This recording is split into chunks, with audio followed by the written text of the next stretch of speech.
Oi pessoal, tudo bem? João Matheus aqui de novo. Hoje agora a gente vai dar continuidade no que a gente estava vendo na última aula. Nós vamos voltar um pouco, mas bem pouco mesmo, para a gente não perder o foco daquilo que a gente vai estudar hoje, tá? Que é a continuação da filosofia escolástica, né? Que é a segunda parte da filosofia medieval, né? Então vamos lá, pessoal. A filosofia escolástica ela vai do século IX até o 13º século depois de Cristo, né? Nós estamos falando de um intenso domínio católico sobre a Europa, né? Nós estamos falando da época das cruzadas, dos embates dos católicos com os muçulmanos, né? Então nós estamos falando de um domínio realmente muito forte da Igreja Católica na Europa. Mas nesse mesmo período surgem as primeiras universidades, surgem as primeiras instituições de ensino que estão, claro, atreladas à Igreja, né? Apesar dessas instituições elas ensinarem, por exemplo, a música, a astronomia, né, essas outras coisas seculares, todas essas ciências elas estão submetidas à teologia, né? Em última instância, a produção acadêmica da época era voltada para a teologia, né? E nessa época, como a patrística já tinha feito o seu trabalho de delimitar o cristianismo, né? Todo mundo já sabia o que era o cristianismo, as bases de fé do cristianismo já estavam lançadas, né? Já estavam firmes, e o cristianismo já estava bem delimitado com relação ao paganismo, né? Era fácil agora já é mais fácil diferenciar o cristianismo do paganismo, né? Então a preocupação da escolástica não é mais o paganismo, mas é uma filosofia um pouco mais secular, um pouco mais cética, um pouco mais ateísta, né? E essa é a preocupação da escolástica, é racionalizar a fé cristã, dizer por que a fé no Deus cristão e as práticas cristãs, né, é, é, em consequência dessa fé no Deus cristão, é racional. Por que toda essa prática e toda essa crença é racional? É isso que vai investigar a filosofia escolástica, né? E aí a gente começou a falar um pouco sobre o principal representante dessa escola de filosofia, que é Tomás de Aquino, né, filósofo do século XIII, que tinha como intenção mesmo defender as revelações do cristianismo, defender a, a, a racionalidade da revelação cristã, né? E para isso ele tenta provar a existência de Deus e tornar esse conhecimento de Deus um princípio racional. Ele quer fazer com que as pessoas possam encontrar o conhecimento da existência de Deus de forma puramente racional e não depender de algum conceito espiritual, depender de algo como a fé, né? Algo nesse sentido, algo sobrenatural. Ele quer fazer com que o conhecimento de Deus seja alcançado por vias puramente racionais, usando apenas o próprio intelecto. Ele sofre uma forte influência aristotélica porque os árabes começam a trazer para a Europa as traduções de Aristóteles do árabe, né? Mas aí também começam a surgir as traduções do grego para o latim. Né? E Aquino ele começa a ter contato com essas obras e ele sofre muita influência da filosofia aristotélica. Né? E a própria escolástica, né? Esse conhecimento acadêmico, né? A escolástica vem justamente desse sentido de escola, né? De ser algo comum entre as instituições de ensino, certo? Uh, Dentro da própria escolástica, a moda não era mais Platão, não era mais o neoplatonismo, né? Santo Agostinho agora já tinha ficado para trás. A moda agora era Aristóteles e as suas traduções, as suas interpretações e as suas opiniões sobre o mundo, né? Tanto em Aristóteles quanto em Aquino, a importância da realidade sensorial e da experiência sensível são muito grandes, né? É muito grande. Uh, Ambos vão basear a sua filosofia, no caso de Aquino vai basear toda a sua teologia em uma teologia, de certa forma, natural, baseada nos sentidos, baseada na experiência sensível, raciocinando sobre a experiência sensível, certo? E a gente vai ver certinho como é que isso funciona hoje nas famosas 5 provas ou 5 vias da existência de Deus. 5 vias no sentido de 5 caminhos, né, para encontrar Deus racionalmente. Nós vamos analisar todas as 5 vias e conversar um pouco sobre elas, tá bom? Então vamos lá. A primeira via. O primeiro motor. Tudo o que se move é movido por outro ser. Esse outro ser, por sua vez, para se mover, precisa ser movido também por outro ser. Logo, deve haver um motor imóvel que moveu todas as coisas.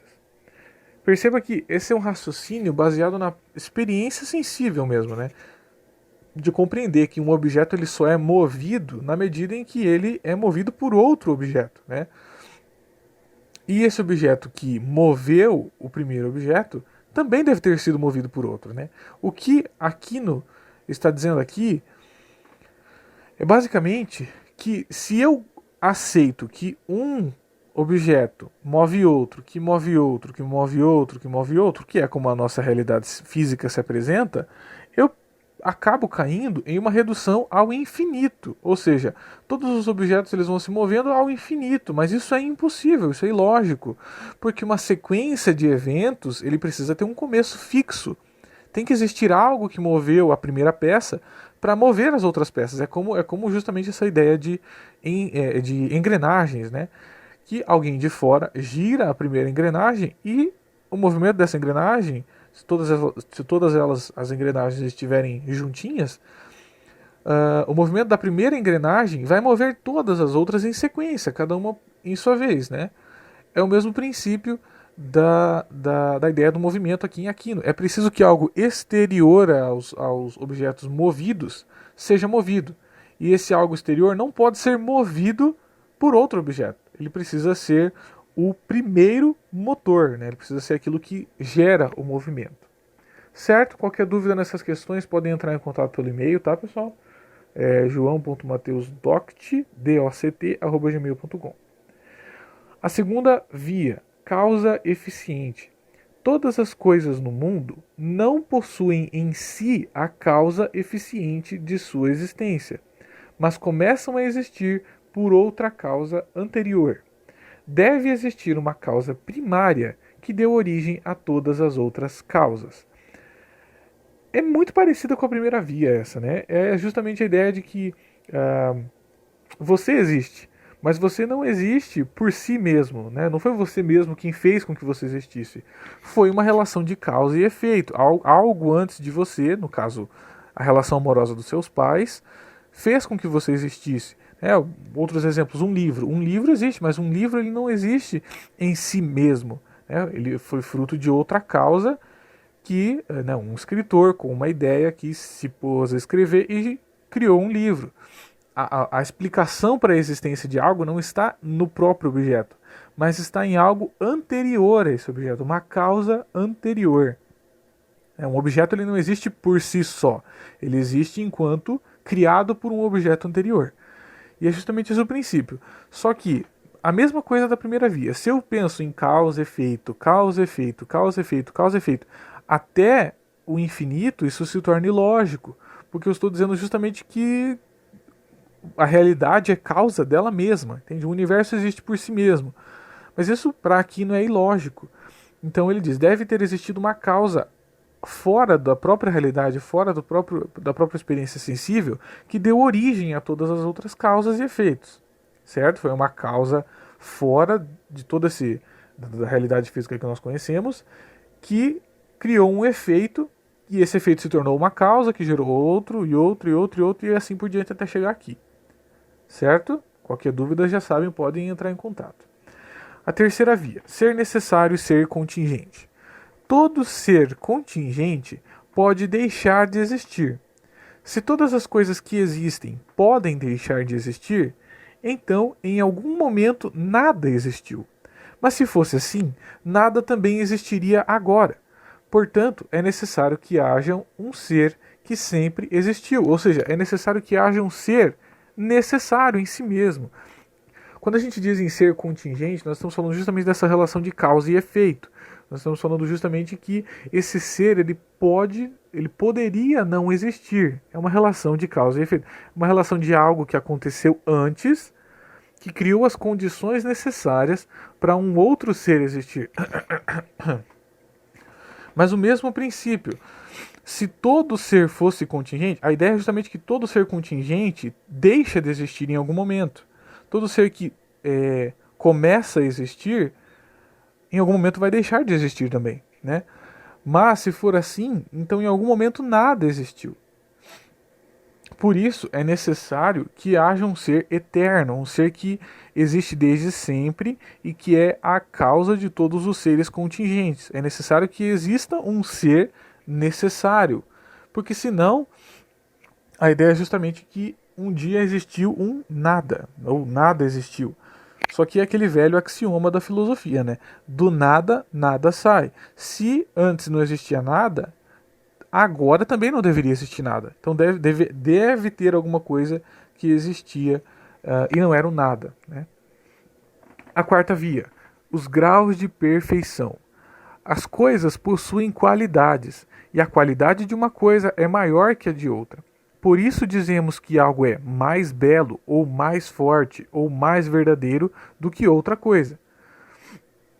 Se podemos dizer que um ser tem mais ou menos de uma qualidade, devemos supor que existe um ser que tenha essas qualidades em um nível máximo, e esse ser seria Deus, né? Nós dizemos assim, que algo é mais belo do que outro algo, só que existe outro objeto que é ainda mais belo do que esse primeiro objeto, né?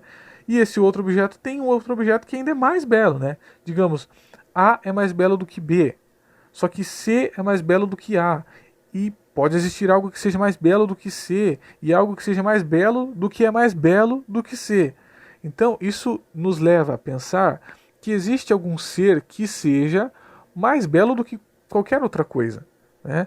Que seja o ser mais belo de todos, que nada seja mais belo, ou que nada seja mais forte, ou que nada seja mais verdadeiro, ou que nada seja mais justo, né? Porque a gente costuma dizer, esse ser é mais forte do que esse ser. Só que existem outros seres ainda mais fortes. Então deve existir algum ser que é mais forte do que todas as coisas. Justamente porque a ideia de quando nós observamos que um ser é mais forte do que outro, nós entendemos que existem graus de perfeição, graus de força.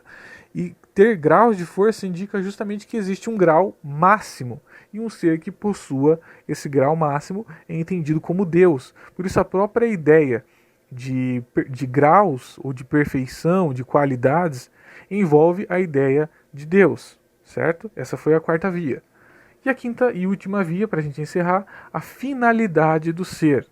Os objetos da natureza possuem e agem de acordo com uma finalidade a qual sempre cumprem, mesmo não tendo razão para refletir sobre essas coisas. Aqui a gente está falando de objetos inanimados, né? Objetos da natureza que não têm uma consciência racional.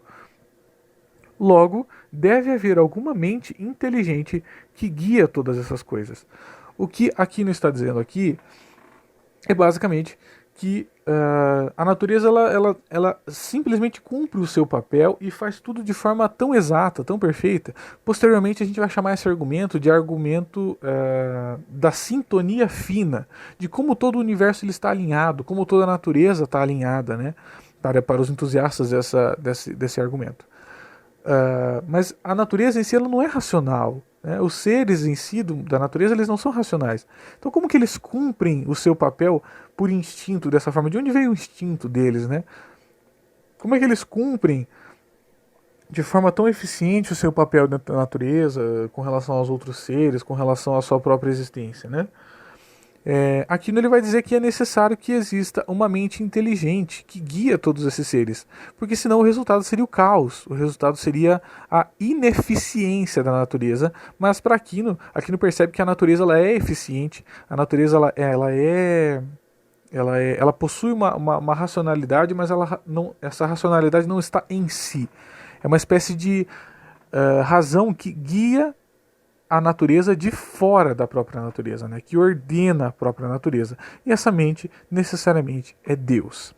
Certo, pessoal? Essas foram as 5 vias. Nós já estamos encerrando a nossa aula de hoje. Mas percebam que todas as vias elas envolvem a observação do mundo sensível. Elas envolvem, por exemplo, a observação da causalidade, né? De perceber que que uma causa gera um efeito, que gera outra causa, que gera outro efeito, e assim por diante. Ou que existem seres que poderiam não existir e seres que começam a existir necessariamente deixam de existir. Tudo isso é baseado na observação da experiência, né? Ou seres que são mais belos, seres que são menos belos. Isso depende da observação, depende da experiência sensível que a gente tem, né? Então, essa é a principal fonte da influência aristotélica em Aquino, que toda a teologia dele é baseada na observação, no espírito empírico, né? Na análise empírica que a gente chama, na análise através dos sentidos, né? É o que a gente chama talvez de filosofia não, de teísmo natural, de religião natural, né? Que é, eu posso raciocinar a existência de Deus e raciocinar as verdades de um Deus revelado através da própria observação, né? Então é isso, pessoal. Nosso tempo já acabou. Se sobrou alguma dúvida, se sobrou alguma questão, podem entrar em contato, fiquem à vontade. Os meios de comunicação estão abertos para vocês, tá bom? No meu e-mail, joão.mateusdoct, né? doct, @gmail.com. Certo, pessoal? Então eu vou ficando por aqui. Até a próxima aula, pessoal. Até mais.